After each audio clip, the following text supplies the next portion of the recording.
자, 페이지는 84페이지고요. 오늘 생태계 평형. 다음 시간에는 문제풀이 7, 8 다. 월요일 날. 오케이? 자, 그래서 지금부터 이제 생태계 평형에 대해서 한번 알아보도록 하겠습니다. 생태계가 무엇입니까? 우린 이미 배웠습니다.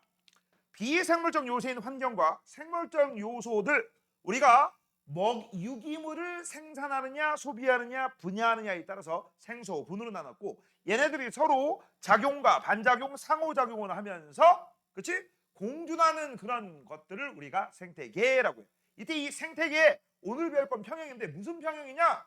개체수 평형이 될 수도 있고 에너지 평형이 될 수도 있습니다. 여러 가지 상태의 안정된 환경을, 한 상태를 유지하려고 하는 걸 우리가 뭐라고 하느냐? 바로 생태계 평형이라고 합니다. 이때 이 생태계 평형에 가장 중요한 게 뭐냐? 바로 요 먹고 먹히는 관계, 먹이 관계. 즉, 알겠니? 일단 무엇보다도 먹는 게 짱이다라는 거. 됐죠? 자, 그래서 이 먹이 관계, 먹고 먹히는 관계를 지금부터 살펴볼 건데, 간단하게 되어 있는 걸 우리가 뭐라고 해? 먹이 사슬이라고 합니다. 뭐 예를 들어서 이거 쓰지 마세요. A가 B에 먹히고. 니네 이 정도는 알지? 얘는 먹어요, 먹혀요? 먹히는 거죠. 피식자라고 하는 거. 이거 먹는 애들 뭐라고 해? 포식자라고 해. 그 다음 B를 또 C가 먹고 C를 D가 먹고 뭐 이런 식이 되는 거야. 그래서 편의상 얘를 생산자라고 하자. 1차 소비자, 2차 소비자, 3차 소비자. 이런 식으로 그냥 나눌 수 있지. 이렇게 간단한 걸 우리가 뭐라고 하는 거야? 먹이 사슬이라고 해. 근데 이 먹이 사슬의 단점은요. B가 멸종됐어. 그치? 그럼 어떻게 돼? C하고 D도 다 그냥 멸종당했지. 맞아? 이런 단점이 있단 말이야. 실제 이런 일 잘 벌어져요, 안 벌어져요? 안 벌어져요. 왜? 이 C가 B 말고 다른 거 먹으면 되지. 집에 갔더니 엄마도 없고 아빠도 없고 밥도 없어. 세기야, 굶어? 굶어? 뭐 먹어? 아, 욕 먹는 거 빼놓고, 평상시에 많이 먹는 욕 먹는 거 빼놓고 뭐 먹어? 에? 안 먹어? 굶어요. 이번 기회에 다이너마이트나 하지 뭐. 이거야? 야, 집에 갔더니 밥이 없어. 그럼 뭐 하냐고. 아, 너 밥 해 먹니? 밥 할 줄 아니? 그럼 다시. 예빈이 못 할 것 같아. 자, 예빈아, 집에 갔더니 엄마 아빠 없고 아무도 없고 동생도 없고 누나도 없고 언니도 없고, 그치? 밥도 없어. 어떻게 할 거야? 할 말이 없다. 그치? 아, 쌀도 없어. 됐지? 어떻게 할 거야? 어떻게 할 거야? 뭐 어떡하기? 라면 끓여 먹든지 계란쌀만 먹든지, 그치? 편의점 가가지고 빵 사 먹든지. 맞아? 딴 거 먹으면 될 거 아니야. 그래서 여기에서 F를 먹을 거야. 그 다음 F 대신에 또 딴 것도 먹겠죠? E도 먹을 테고.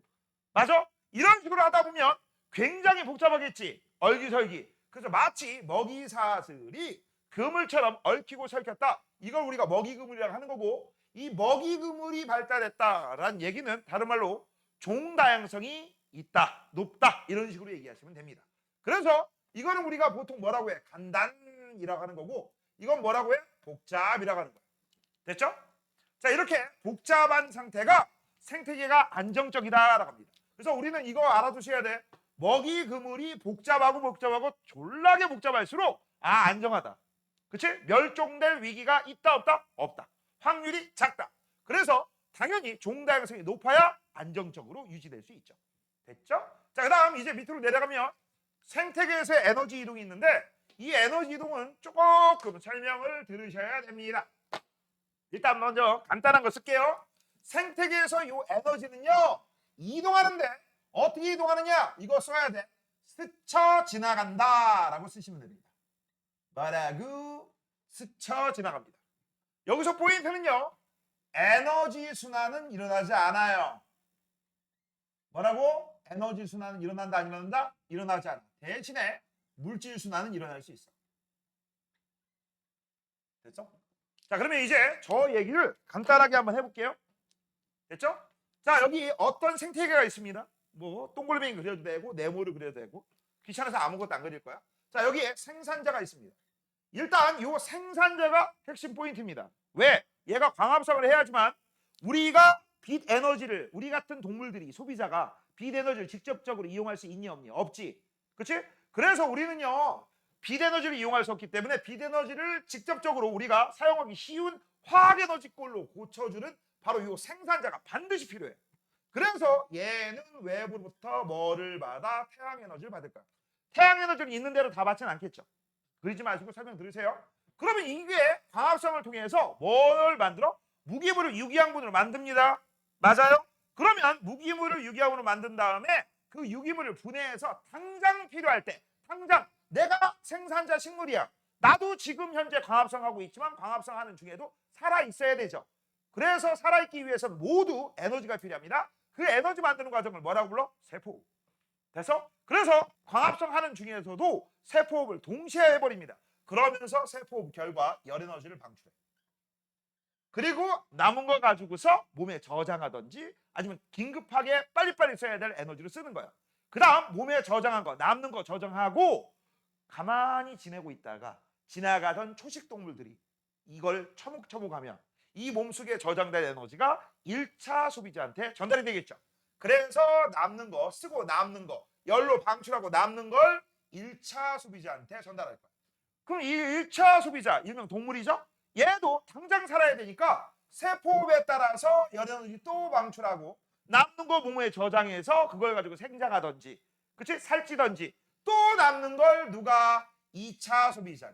또 2차 소비자가 그 에너지를 가지고 또 살아야 되니까 열에너지 방출하고 남는 거 몸에 저장 또 생장.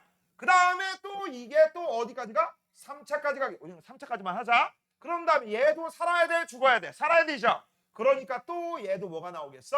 열에너지를 방출합니다. 야, 영원히 살 수 있는 생물체 있어요, 없어요? 없죠. 언젠간 늙어 죽겠지. 아니면 뭐 먹혀 죽든지. 그럼 죽게 되면 전부 이 자식도 그렇고 요 자식도 그렇고 얘도 그렇고 얘도 그렇고 누가? 분해자가 유기물을 다시 무기물로 만들어. 그렇죠? 그러면서 이제 물질은, 무기물은 다시 생산자가 무기물을 유기물로 만들어 주게 될 거야. 그래서 물질은 돌아가는 거 맞지? 근데 이제 문제는 뭐냐? 이 분해자 같은 경우도 역시 살아야 돼, 뒤져야 돼. 살아야죠. 그래서 여기서도 열에너지가 나와 안 나와? 나와. 이때 흡수한 요 에너지가 열 다 방출해. 이때 방출한 열에너지 다시 공급할 수 있어 없어? 없지. 맞지? 이게 다시 재생이 안 된다는 얘기야. 에너지는 들어왔다 다 스쳐져. 그냥 스쳐 지나간다는 얘기야. 그 다음 반드시 이 생태계가 안정적으로 유지되기 위해서는 지속적인 태양 에너지가 공급돼야 되지. 이게 만약 끊겼다고 해봐. 이거부터 뒤지는 거지. 그럼 나머지 싹 연쇄 그냥 끝난 거야. 이건 생태계가 안정 상태야, 불안정한 상태야. 불안정한 상태가 되는 겁니다. 이해됐죠? 이겁니다, 이거. 자, 그래서 그 얘기를 길게 써놓은 거야. 됐죠? 자, 일단 생태계에서 생산자의 광합성에 의해 태양의 빛 에너지가 화학 에너지 전환되어 양분에 저장된다 라고 했어. 일단 이 광합성 때문에 무기양분이 뭘로 바뀌는 거야? 유기물로 바뀌는 거야. 그치? 그래서 유기물을 만든다, 생산한다 해서 생산자, 일종의 식물이죠. 자, 그다음 생산자의 광합성 결과 생산된 양분, 유기물들은 대부분 생산자의 세포호흡으로 생명을 유지하는 데 사용해. 이때 뭐가 나와? 열에너지가 나오겠죠. 그치?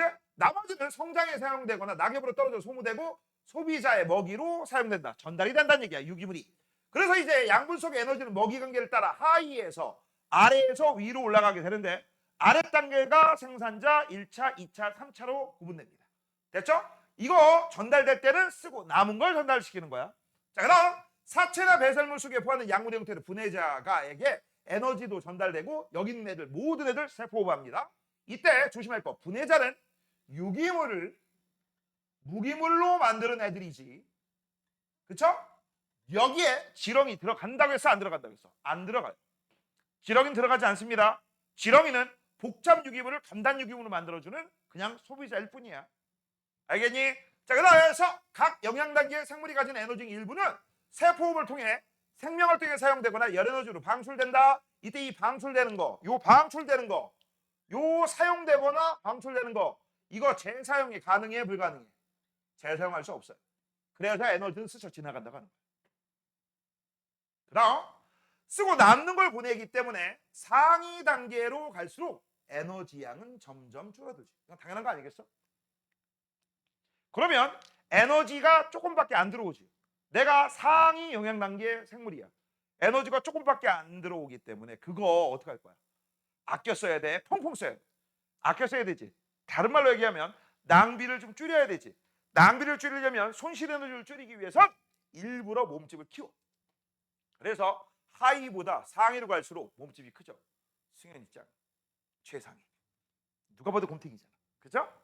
되니? 그렇게 되는 겁니다. 이거 지난번에 배웠죠? 겨울철이 아니라 추운 지방에 사는 애들은 말단 부위가 작고 몸집이 크다.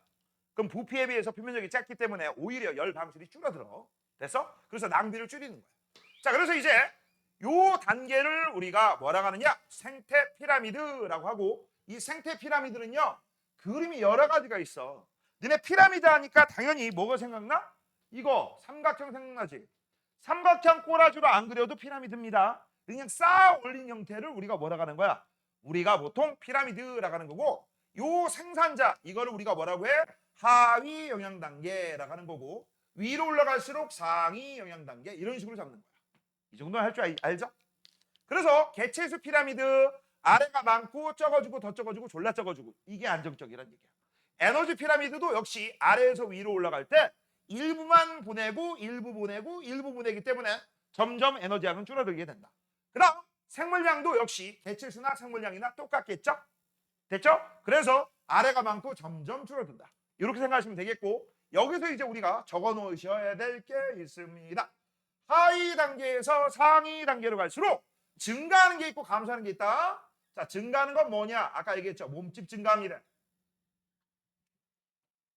그렇죠? 그다음 감소하는 게 있습니다. 감소하는 게 뭐니? 에너지 양 감소해. 쓰고 남는 거 보내니까. 그다음 개체수 감소합니다. 됐죠? 알아두시고, 그다음 여기 에너지 피라미드에서 우리가 따질 게 있어요. 이거 학교에서 안 배울 수도 있고 배울 수도 있고. 바로 뭘 따지느냐? 에너지 피라미드에서 에너지 효율 따집니다. 생태계에서 에너지 효율. 되니? 이거 물리에서 배우는 거 아니야. 물리에서는요, 공급한 에너지분에 유용하게 사용한 에너지, 그래서 쓱 구한다고 했죠. 그렇죠? 근데 얘는요, 이렇게 구해요. 전 단계의 에너지 양분에 현 단계의 에너지 양, 이걸 우리가 에너지 효율을 하고 여기다 곱하기 100 할 수도 있고 안 할 수도 있고, 그 100 곱하기 100을 하시면 퍼센트 단위로 나오겠죠. 다르게 표현하면 아래 단계 에너지분의 윗 단계 에너지, 이렇게 잡아도 상관없죠. 그러면 한번 볼게요. 이거 생산자 1차 소비자야. 그럼 1차 소비자의 에너지 효율은 얼마냐? 일단 생산자부터 해볼까? 생산자 에너지 효율, 얘 얼마 받았냐? 예를 들어 들어온 게 1000개라고 하자. 그럼 1000분의 280 이런 식으로 하시면 돼. 알겠니? 아니면 10,000개다? 10,000분의 280 하시면 되는 거고, 여기 문제의 조건 없습니다. 그럼 1차 소비자의 에너지 효율은 얼마야? 280분의 26.8 곱하기 100 해도 되고 안 해도 되고. 그럼 2차 소비자는 26.8분의 1.2. 그러면 최종 3차 소비자는 어떻게 돼? 1.2분의 0.1 곱하기 100. 맞아요? 그럼 또 이런 것도 물어볼 수 있죠. 이거랑 이거의 에너지 효율 280분의 0.1 곱하기 100. 됐죠? 이런 식으로 잡으시면 되는 거다. 알겠니? 근데 보통 계산을 하면 어떤 일이 벌어지냐? 10%보다 아래로 나와요. 보통 계산하면. 즉 쓰고 남는 걸 보내기 때문에 와장창 보내는 게 아니라, 그렇죠? 먹고 죽자! 야, 내가 지금 재산이 겁나 많아. 재산이 겁나 많아. 사식이 없어. 그치? 야, 예빈아, 사회에 기부하고 갈래? 아니면 다 쓰고 갈래? 그거 봐. 그치? 먹고 죽자 이거야. 맞아? 얘네들도 먹고 죽자야. 그래서 윗단계로 다음 단계로 보낸 에너지는 10%보다 작아요. 참고적으로 알아둬. 자, 이렇게 해서 이제 우리는 기본적으로 생태 피라미드까지 알아봤고요. 아이고. 자, 이제 생태계 평형의 유지 한번 볼게요. 자, 일단 생태계가 안정적이다. 그걸 우리가 생태계 평형이라고 하는 건데, 뭐가 안정적이냐? 밑줄 쳐. 생물의 종류, 개체수, 에너지 이동, 그렇죠? 이런 것들이 균형을 이룬 상태를 우리가 뭐라고 해? 생태계 평형 안정적 상태. 그러면 안정적 상태의 가장 큰 요인이 뭐라고 했어? 먹이 관계라고 했죠. 먹는 게 짱이야. 그렇죠? 그래서 아까 얘기한 거, 먹이 관계가 복잡할수록, 다른 말로 얘기하자, 먹이 그물이 발달할수록 우리는 안정하다고 해, 불안정하다고 해? 안정하다라고 하지. 그럼 먹이 그물이 발달했다라는 말을 다른 말로 얘기하면 종다양성이 높다라고 하는 거죠. 너네 종다양성 그 전에 시험 범위에 들어갔을 때 이거 기억나죠? 개체수가 많고 균일할 때 종다양성이 높다. 됐죠? 왜? 하나가 없어지면 다른 거 먹으면 되지. 집에 밥이 없으면 라면 먹으면 되지. 라면 없으면 빵 먹으면 되지. 뭐 이런 거. 됐죠? 자, 오른쪽 보시면 이제 뭐가 나왔어요? 자, 포식과 피식 관계에 있는 두 개체군의 개체수 변동을 먹이 관계에 의해서 설명하는 거야. 뭐에 의해서? 먹이 관계. 자, 지금부터 한번 볼게. 먹는 새끼, 그 다음 먹히는 새끼. 됐습니까? 보통 얘가 육식이고요. 보통 얘가 초식이죠. 물론 육식이 육식한테 먹히기도 하죠. 됐죠? 자, 그러면 지금부터 볼게. 토끼가 있고요. 스라소니가 있어요. 시라소니, 스라소니 상관 표본과야. 맞나? 고양이처럼 생겼어요. 그러면 얘가 뭐에 해당돼? 포식자. 얘는 뭐에 해당돼? 피식자에 해당되는 거지. 당연하죠? 그럼 생각해봐. 얘가 많아? 늘어나겠지. 그치? 야, 먹을 거 많아? 늘어나겠지. 번식. 먹을 거 적어? 얘도 번식을 못하니까 얘도 줄어들겠지. 근데 문제는 이런 일이 벌어져. 눈신토끼가 많아졌어. 얘가 겁나게 많아지겠지. 우와, 내 세상이다. 토끼밭이다. 맞지? 근데 이제 문제는 뭐야? 얘가 너무 많아져서 얘가 늘어나니까 또 얘가 줄어들어. 그럼 다시 줄어들지. 맞아? 그래서 늘어나니까 나도 늘어나고, 늘어나서 줄어드니까 다시 줄어드는 거. 진짜 그런 장면을 볼게요. 자, 여기 눈신토끼가 슉 먼저 늘어났어. 그쵸? 그러니까 얘도 같이 늘어났지. 그치? 같이 늘어나니까 너 때문에 나 이제 어떻게 되는 거야? 뒤지잖아. 죽잖아. 얘가 줄어들었어? 얘가 줄어들으니까 얘도 영향받아 또 줄어들어. 또 얘가 줄어들으니까 야, 나 먹는 새끼 없네? 그럼 눈신토끼가 다시 증가하죠. 그러니까 또 나도 증가하고 이런 식. 맞아? 서로 꼬리에 꼬리를 물면서 계속 한 결과가 원인이 돼서 다른 결과를 일으키게 되는 거죠. 맞아? 이런 걸 우리가 전문용어로 뭐라고 하느냐? 피드백이라고 합니다. 알겠니? 됐어? 그냥 피드백이라는 용어는 몰라도 서로 먹고 먹히는 관계가 생물체 개체 수에 영향을 준다 못 준다? 주는구나. 그 정도만 알고 넘어가시면 됩니다. 토끼 얘기가 나왔으니까 지금부터 토끼 얘기 좀 한번 해줄게요. 자, 니네 호주 알죠? 호주 알아? 호주 알아? 호주에 없던 동물이 토끼였어. 일단 호주란 나라가 어떻게 만들어진가 알아? 몰라요? 호주는요, 옛날에, 지금 아니라 대영 제국 중 하나였어. 지금 뭐라고 해? 영국의 연합왕국이다 해서 영연방이라고 해. 호주, 뉴질랜드 그쪽. 옛날에 뭐 인도, 캐나다, 뭐 그 다음에 미국도 그렇고, 영국령이 되게 많았단 말이야. 저기 남아프리카 공화국 거기도 그렇고. 영국이 그래서 일명 뭐야? 해가 지지 않는 나라다라고 했었는데 원래 호주 자체가 땅덩어리는 겁나 큰데, 니네 호주 진짜 크다. 미국만 해. 알겠니? 겁나 큰데 대부분이 뭐야? 사막이고요. 거기를 개간하려고 했더니 사막지대에 갈 애들이 있어 없어? 없지.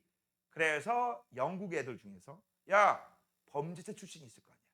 너 저쪽 가가지고 살면 2주하면 너 범죄 없애줄게. 너 갈래 안 갈래? 가겠지. 그렇지? 그래서 걔들이 와가지고 살기 시작했어. 그럼 분명히 관리하는 애들이 필요해? 필요하지. 그래서 총독, 귀족들이 파견됐어. 근데 그 당시 영국 귀족들은요, 뭐하고 놀았느냐? 사냥하고 놀았어. 근데 사냥을 하려고 딱 봤더니, 그치? 권투 잘하게 생긴 캥거루밖에 없고, 그치? 우리가 사냥할 때 보통 뭘 사용하느냐? 사냥개를 사용하거든? 그래서 전통 방식이 뭐냐? 사냥개가 몰아주고 그걸 총 빵 쏘를 때 토끼 사냥 그걸 그렇게 즐겼대. 그 당시에. 근데 호주에 토끼가 있어 없어? 없어. 이거 어떻게 한 거야? 호주의 토끼를 영국에서 수입해왔어. 참고적으로 니들이 알고 있는 그 귀여운 카와이한 토끼 아니다. 유럽 토끼 겁나 무섭다. 크다 등치도. 개만해요. 개를 데리고 와가지고 몇 마리를 풀었어. 근데 문제는 이 토끼의 천적이 있어 없어? 없어. 토끼가 진짜 기하급수적으로 늘어난 거야. 처음에는 사냥하고 재밌었지. 근데 이 얘네들이 뭐야? 기하급수적으로 늘어나고 천적이 없으니까 진짜 번식도 겁나 빨라요. 그리고 토끼는 굴파잖아. 농작물 키우면 뭐야? 다 파먹잖아. 난리 난 거야. 그래서 빡친 호주가 어떤 일이 벌어졌냐? 20세기 초반에 와서 토끼와의 전쟁을 선포했어. 야, 토끼 이제부터 잡어! 잡고 또 잡고 전 국민이 다 토끼만 잡기 시작한 거야. 성공했을까? 실패했을까? 실패했습니다.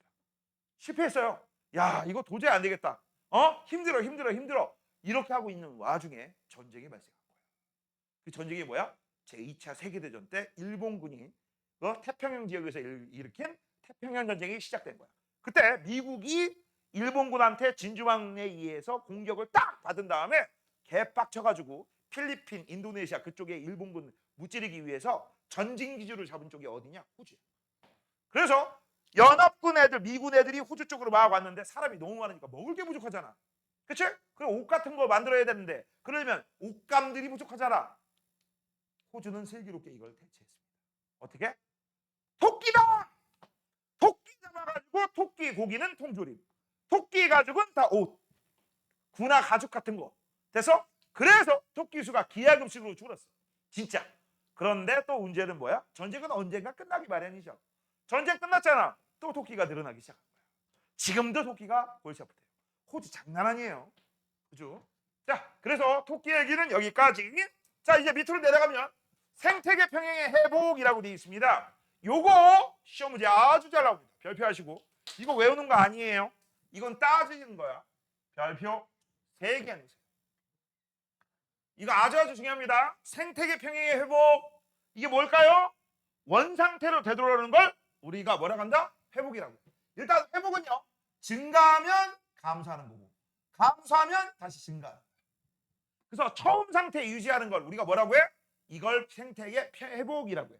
이거 왜 생겼을까? 개체 수가 뭔가 이상하게 변해서 그런 거죠. 자, 그래서 이제부터 이걸 따질 건데요. 니들 따질 때 어떻게 따지는지 선생님은 문제 푸는 방식 잘 봐. 그리고 이 방식 그대로 하시면 됩니다. 자, 일단 이게 안정적입니다. 많고 적고 더 적고. 됐어? 이 상태에서 일시적으로 먹이 관계에 불균형이 생긴 거야. 자, 어떤 일이 벌어졌느냐? 자, 여기 있지. 일시적 증가. 맞아? 지금부터 요거를 한 방에 여기서 설명합니다. 1차 소비자가 어찌저찌 된 이유로 얘가 증가됐다고 치자. 그렇죠? 그러면 기준은 여기야. 여기가 기준이야. 아래가. 그래서 니들은요. 항상 기준을 맞춰줘. 어떻게? 문제에 보면 항상 이렇게 돼 있을 거야. 됐지? 이렇게 돼 있을 거야. 여기다가 옆에다 그리시고 원상태로 되돌아오는 게 생태계 회복이다라는 거 기억하시고 이제부터 따진다. 얘가 많아지면 얘는 어떻게 돼? 줄어들지. 요거지? 여기도 기준이 이거야. 여기도 기준이 이겁니다. 다시 한번 얘가 많아져? 얘 줄어들지. 그치? 그럼 얘가 많아지면 얘는 어떻게 돼? 늘어나겠지? 맞니? 이해됐어? 그 선생님 궁금한 게 있는데 뭔데? 1차 소비자가 늘어나면요. 생산자가 먼저 줄어드나요? 2차 소비자가 먼저 늘어나나요? 그건 모르죠. 그건 모릅니다. 1번, 그 다음 얘하고 얘가 2번. 됐죠? 그러면 무슨 일이 벌어져? 야, 2차가 늘어나면 와, 맛있는 밥이다. 어떻게 되겠어? 얘가 줄어들겠지. 얘는 회복된 거야. 한 번 회복됐으면 더 이상 건들 필요 없어. 그치? 얘가 줄어들면 다시 얘 늘어나겠지. 회복됐죠? 그럼 얘가 줄어들면 더 이상 내가 먹을 1차가 없네? 아래로 내려왔지. 회복됐지. 그럼 1차 소비자가 감소하면 2차 소비자 줄어들고 생산자 늘어난다고 했는데 얘하고 얘는 누가 먼저야? 그건 또 모르지. 그래서 순서가 어떻게 돼? 1등, 얘네들이 2등, 이것 때문에 3등, 얘네들이 4등. 끝. 됐어? 이렇게 따지는 거야. 이해됐냐? 그럼 하나만 더 해볼까? 지운다. 실제 문제 풀 때 니들은 딴 거 이용하지 말고 여기다가 그냥 직접 표시하시면 돼요. 여기에 요렇게 요렇게 돼 있잖아. 그치? 논리로 푸는 거야. 논리로 놀림을 받으면 안 되겠죠. 자, 이번에는요. 1차 소비자가 갑자기 감소했다고 치자. 뭐라고? 1차 소비자가 갑자기 감소했어. 그렇죠? 그럼 감소하면요. 무슨 일이 벌어져? 2차 소비자도 감소하겠지. 됐죠? 그러면 생산자는 어떻게 돼? 증가할 거야. 됐냐? 1등, 2등. 됐어? 그럼 이제 얘가 증가하게 되면 1차가 어떻게 돼? 증가하게 되겠지. 1차가 증가하게 되면 2차도 증가하지. 그렇죠? 1차가 증가하면 얘는 다시 감소하지. 끝났네. 그래서 시험 문제 뭐가 나올까? 순서 찾기야. 할 수 있겠어? 못하면 안 돼. 이거 논리 부족이에요. 이거는 알겠니? 하나만 더 해보자. 자, 이번에는요. 생산자가 어찌저찌 해서 얘가 감소했어. 됐죠? 잠깐만, 아까 내가 방금 전에 무슨 얘기를 했는지 까먹었어. 에이, 이번에 2차로 하자 그냥. 2차 소비자가 갑자기 증가했어. 어찌저찌 때문에 얘가 증가했으면 얘는 감소하겠지. 그럼 생산자는 어떻게 돼? 증가할 거야. 생산자가 증가하니까 얘는 어떻게 돼? 증가하겠지. 요거 얘 빼먹을 뻔했네. 자, 다시 2차 소비자가 증가했어. 1차 소비자 감소했어. 그렇죠? 1차 소비자가 감소하면 얘는 증가, 대신 얘는 감소. 됐죠? 그 다음 얘가 증가했기 때문에 얘는 증가, 얘 증가했으면 다시 감소. 됐어? 이런 식. 됐니? 자, 그래서 이건 논리로 푸는 문제입니다. 됐습니까? 그래서 이거는 무슨 문제야? 외우는 게 아니야. 암기로 푸는 게 아니라 이건 무슨 문제다? 논리 문제다. 논리적으로, 이치적으로, 그렇지? 타당하게, 상식적으로 푸시면 돼. 하실 수 있겠니? 자, 그 다음 아까 얘기했죠? 이런 건 누가 먼저고 누가 나중인지 모르는 거야. 닭이 먼저냐 달걀이 먼저냐 이것도 마찬가지고. 자, 그러면 여기 됐으니까 뒤쪽으로 넘어가시고, 자, 이제 환경이 바뀌어서 바로 생태계에 영향을 미치는 요인들 한번 살펴보도록 할 겁니다. 야, 일단 생태계에 영향을 미치는 환경 변화 중에 첫 번째는 자연재해인데 이건 어쩔 수가 없어요. 이건 어쩔 수가 없습니다. 자, 지진이나 태풍, 홍수, 화산활동 이런 것들은 자연재해에 의해 생물의 서식지가 사라지고 개체수가 감소하여 생태계 평형이 깨질 수도 있지만, 그렇죠? 아주 오랜 시간이 되면 다시 복원되기도 합니다. 이건 일시적으로 깨진 거 아니에요. 방금 전에 우리가 배웠던 건 먹이 관계에 의해서 일시적으로 깨진 거. 그건 쉽게 회복이 되지만 이건 쉽게 회복이 안 돼요. 알겠니? 그 다음 여기 있는 화산활동 같은 경우는 화산재 등에 의해서 무슨 일이 벌어져? 지구기온이 감소하기도 하죠. 그런 것도 같이 알아두시고, 그 다음 밑으로 내려가면 이제 제일 문제가 뭐야? 이 인간활동이야. 이 인간활동 중에서 요 서식지 파괴, 환경오염, 기후변화, 이거 지구온난화 얘기하는 거죠. 남핵 너무 많이 잡아, 외생물 유입, 외래종 이런 것들이 인간활동들, 이거 어디서 많이 봤는데? 그래, 앞에서 배웠던 거죠. 이런 것들 때문에 바로 생태계가 안정적이죠, 불안정적이죠. 불안정적으로 바뀌는 거죠. 됐어? 그래서 그런 예가 지구온난화 때문에 알프스 산맥의 빙하가 절반 이상 사라졌대. 그쵸? 이런 것들. 그 다음 공장에서 배출된 오염물질 제일 대표인 게 SO2, 그 다음에 SO3 이런 애들이 있어.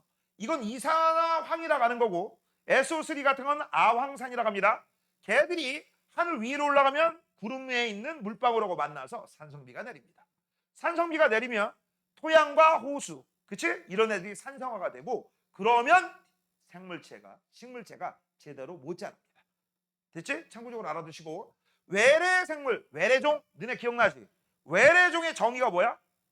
우리나라에 안 사는 동물? 아니죠. 이 생태계에 존재하지 않고 다른 생태계에 존재하는 애들, 그런 애들은 전부 뭐에 취급된다? 외래종에 취급돼. 예를 들어서 우리가 살고 있는 곳이 관평동이잖아. 관평동 생태계에 없는 인성종이 있는데 이 인성종이 송강동에서 놀러 왔어. 그럼 쟤는 뭐가 되는 거야? 외래종이 되는 거야. 알겠니? 그렇게 알아두시면 됩니다. 얘네들은 천적 관계가 없기 때문에 봐봐, 가시밭 같은 거 물가 주변에 사는 나무를 다 덮어서 말라 죽게 한대. 햇빛 차다, 이런 것들. 됐죠? 자, 그 다음 이제 밑으로 내려가면 인간 활동이 생태계 평형에 영향을 미치는 영향이 있는데 이거 재밌습니다. 생태계 평형이 깨진 사례 중에 되게 유명한 게 미국의 카이바브 고원이라고 있거든. 국립공원 중에. 여기서 일어난 실제 사건이고 여기서 유래된 말이 있어. 방아쇠 효과란 말이 여기서 유래돼.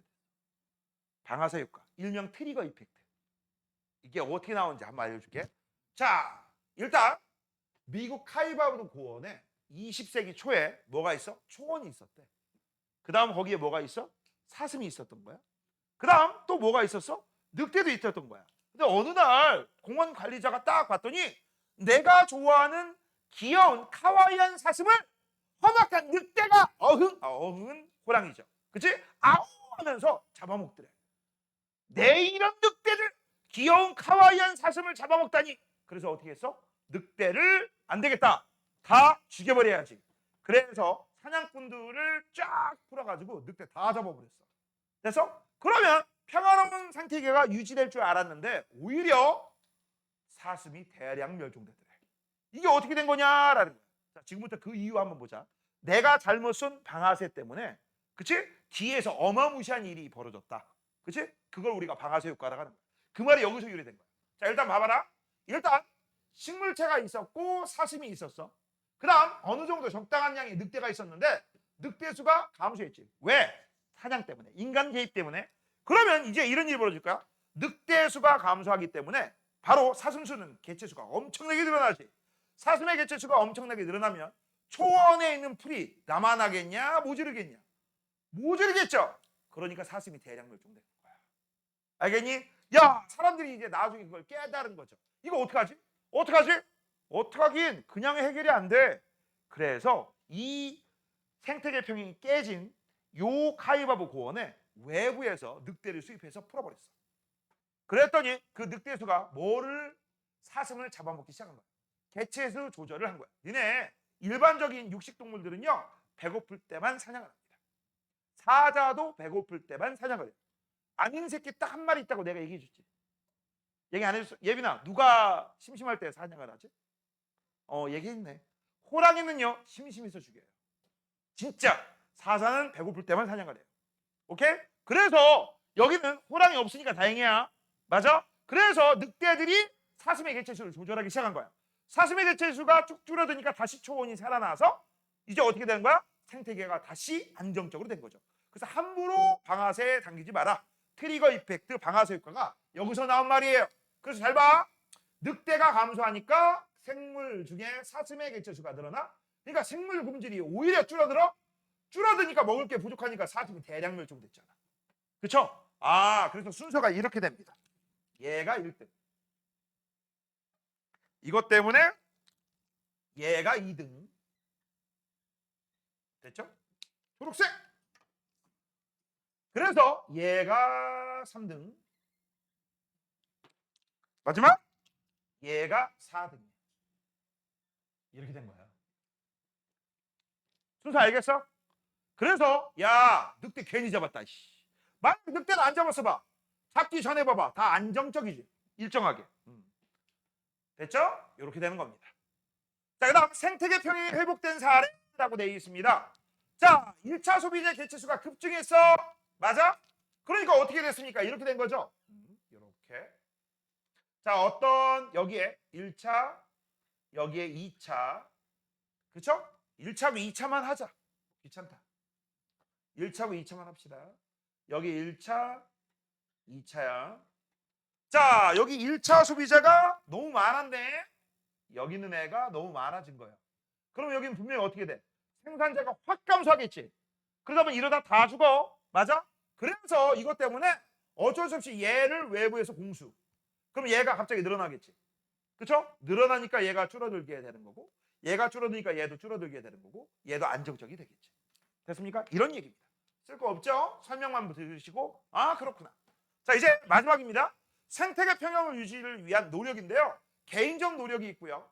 사회적 노력이 있고 국가적 노력이 있고 국제적 노력이 있다. 그 정도만 알고 넘어가시면 됩니다. 어려운 거 없어요? 자, 그래서 지금부터 볼게요. 생태계가 파괴되면 회복하는데 오랜 시간과 많은 노력이 필요해. 복원이 안 될 수도 있어. 그래서 우리가 평상시 노력해야 된다라는 거죠. 자, 대표적인 거 이산화탄소 배출률 줄여야 되겠지. 이거 뭐와 관련돼 있어? 지구온난화. 자연재해인 이 기상 이변 현상과 관련되어 있기 때문에 오늘날 우리는 이산화탄소 줄이자 노력을 많이 기울입니다. 그다음 두 번째, 예전에도 한번 얘기했습니다. 환경 영향 평가. 이게 뭘까요? 어떤 지역을 싹 밀어버리고, 그렇죠? 그 자연 환경을 파괴한 다음에 내가 원하는 건축물, 그렇지? 그런 걸 건설하려고 해. 그러면 만약에 그 생태계가 없어지면 주변 환경이 어떤 영향을 미치는지 그걸 따지는 걸 환경 영향 평가라고 하는 거고, 이건 우리나라에서 무조건 시행해야 돼. 어떤 공사를 하기 시작하기 전에 이 평가에서 그치? 안 돼! 공사 못 해요. 알겠니? 참고적으로 알아두시고. 그래서 맨날 싸우는 데가 이런 데가 싸워. 우리나라에서 국토개발하고 관련돼 있는 건설하고 관련돼 있는 게 국토부가 있고요. 이건 환경부예요. 그래서 환경부하고 국토부하고 힘겨루기. 서로. 여긴 맨날 안 된다고 하고, 여기 제발 좀 하자고 하고, 야 도로 좀 뚫자. 안 돼. 이렇게. 됐어? 요거야 요거. TV 같은 데 보면 많이 나와요. 그다음 도로나 철도, 이게 서식지 파괴죠. 단편화시키는 거지. 그걸 그나마 조금이라도 줄이기 위해서 우리는 생태 통로를 설치하죠. 그렇죠? 자, 그다음 숲이나 공원을 조성하고 하천을 보관한다 그랬어. 숲이나 공원을 조성. 그래서 서울 같은 데는요, 옛날에 고가도로가 있었거든. 그게 지금은 공원이 됐어. 철거 안 하고. 그다음 하천을 복원한대. 이 하천 복원 중에서 제일 유명한 게 청계천이야. 서울. 자, 이제 궁금한 거. 하천을 복원할 때 하천을 승현아 직선화 시키는 게 좋을까? 곡선화 시키는 게 좋을까? 맞아. 직선화가 아니라 곡선화가 좋아요. 직선화가 되면요. 유속이 점점 빨라집니다. 계속 빨라져. 홍수나면 조투더망이야. 곡선화가 되면 이리쿵 저리쿵 하면서 유속이 그렇게 빠르지도 않고 그렇게 빨라지지도 않고 그다음 이 유속이 느린 지역에 다양한 생태계가 발달합니다. 그래서 이 하천 복원할 때는 직선보다는 보통 곡선으로 우리가 복원합니다. 그럼 보호해야 될 생물이나 서식지를 천연기념물로 지정하죠. 이거 알지? 너네 이거 함부로 잡았다간 무슨 일이 벌어져? 절컹절컹 은팔찌 블링블링 그렇게 됩니다. 생태적으로 보호전 가치가 있는 생태계를 우리는 국립공원이나 그런 보호구역으로 설정하죠. 그래서 이 국립공원 보호구역 제일 유명한 데가 어디 있느냐? 지리산. 지리산을 우리가 칸으로 나눠서 이번에는 여기, 다음에는 여기 이런 식으로 번갈아 가면서 개방합니다. 그리고 너네 알지? 지리산에 나이키곰 살고 있다. 반달곰. 겁나 많대요. 알겠니? 그래서 올라가다가 만날 수도 있대. 조심해. 선생님, 전 산 싫어요. 그래. 그러면 안 다치겠지. 니네 그거 봤어? 일본 지금 난리인 거? 일본 지금 곰의 습격들 때문에 난리야. 우리나라는 멧돼지가 내려오는데 걔네들은 곰이 내려와. 그래서 블랙박스 알잖아, 자동차. 차가 이렇게 하고 있는데 곰이 떡 내려가지고 이렇게 걸어오는 거야. 변신했네, 사람으로, 웅남아. 그지? 자, 이렇게 해가지고 오니까 이 사람이 곰이 딱 오니까 후진기어를 놓고 뒤로 빠고 오는데 곰이 막 뛰어와가지고 뿡! 자동차를. 야, 그 사람 얼마나 무서웠을까? 그치? 차라도 크면, 덤프트럭 같이 크면 깔고라도 가겠지. 차가 딱 일본 차 크지 않잖아. 그치? 개 무서웠을 거야. 너네 그거 알아? 옛날 이 동네 한 10몇 년 전에 TV에도 나왔던 장면이 있어. 겨울철에 먹이가 부족한 멧돼지가 내려와서 동네를 막 쏘다니다가 어디로 들어간 줄 알아? 식당도 들어갔고요. 그 다음 편의점 들어갔어. 알겠니? 이 동네에서 실제 있었던 사건이야. 그러면 니네가 혹시나 우연히 어쨌든 밤에 야간 알바로 편의점 알바했어. 그치? 예빈아, 네가 편의점 알바야. 근데 오라는 손님은 안 오고 갑자기 멧돼지 손님이 와. 너 어떡할 거야? 어떡할 거야? 어떡하기? 거기 카운터 위로 올라가야지. 이래야지. 그러고 핸드폰을 가지고서 얼른 112나 119에 전화해야지. 그치? 개 무서웠을 거야. 그 CCTV 찍힌 거 보니까 편의점 난장판 됐습니다. 이거 실제예요. 이거 10년 전에 이 동네에 있었던 사건이에요. 진짜 진짜 개 무섭습니다. 선생님, 멧돼지 한 번 붙으면 안 될까요? 죽어요. 알겠니? 멧돼지. 자, 그 다음 마지막. 생태계 보존을 위해 법을 제정하거나 또는 국제협약을 맺는데요. 됐죠? 이런 것들이 바로 뭐에 해당된다? 생태계 평형 유지를 위한 우리들의 노력이죠. 됐죠? 자, 그러면 오른쪽에서 딴 건 안 풀어보고 338번 하나만 풀어볼게요. 다음은 어떤 생태계에서 생태계 평형이 깨졌을 때 다시 회복되는 경영이다 라고 되어 있습니다. 일단 문제를 딱 보시고 이런 문제 나오면 1차, 2차 생산자가 있네? 그럼 옆대구리도 하나 그려. 자, 여기 생산자 하나 그릴 거고요. 여기 1차 하나 그릴 거고요. 여기 2차 하나 그릴 거예요. 머릿속으로 하는 게 제일 좋지만 그게 안 되잖니? 됐죠? 자, 문제에서 뭐라고 했어? 1차 소비자가 증가했대. 증가. 좋았어. 그럼 어떤 일이 벌어지겠어? 2차도 증가. 생산자 감소. 됐지? 이게 1등이고 1이고 얘가 2입니다. 됐죠? 그러면 이제 어떤 일이 벌어지냐? 자, 먼저 이거부터 보자. 뭐의 개체수가 감소한다? 생산자. 그 다음 뭐의 개체수는 증가합니까? 증가하는 건 2차. 자, 여기까지 했습니다. 이제 3등을 한번 볼게요. 3등은 그렇다면 얘가 증가하니까 얘가 감소하죠. 이게 3등이야. 됐죠? 그러면 요거 감소했기 때문에 이제 나머지 얘도 감소할 거야. 4등. 그 다음 얘는 다시 증가하겠죠? 4등. 그럼 원상태, 원상태, 원상태. 끝났죠? 그쵸? 자, 그러면 이제 4등짜리, 3등짜리 볼게. 1차 소비자의 개체수가 감소. 이게 3등. 그래서 개체수가 감소하는 건 무엇입니까? 라고 했으니까 요게 감소하죠. 2차 소비자는 감소하고 생산자는 증가하겠지. 이렇게. 됐어? 순서 다 써줬어요. 자, 이런 식으로 푸는 거야. 알겠니? 실전에서는 안 그려져 있으면 니네가 그리시고 피라미드가 그려져 있으면 그 짝대기에다가 증가 감소 표시하시고 원 상태로 돌아오면 더 이상 건들지 마시고. 알겠니? 그렇게 해서 이건 무슨 문제다? 논리 문제다. 자, 그러면 다음 시간까지 숙제는요. 뒤에 있는 거 풀어오시면 돼요. 기출 분석 문제 여기. 우리 월요일까지죠? 그래서 앞에 것도 풀고 뒤에 것도 풀어야 되니까 풀 거 2개야. 여기까지. 알겠니?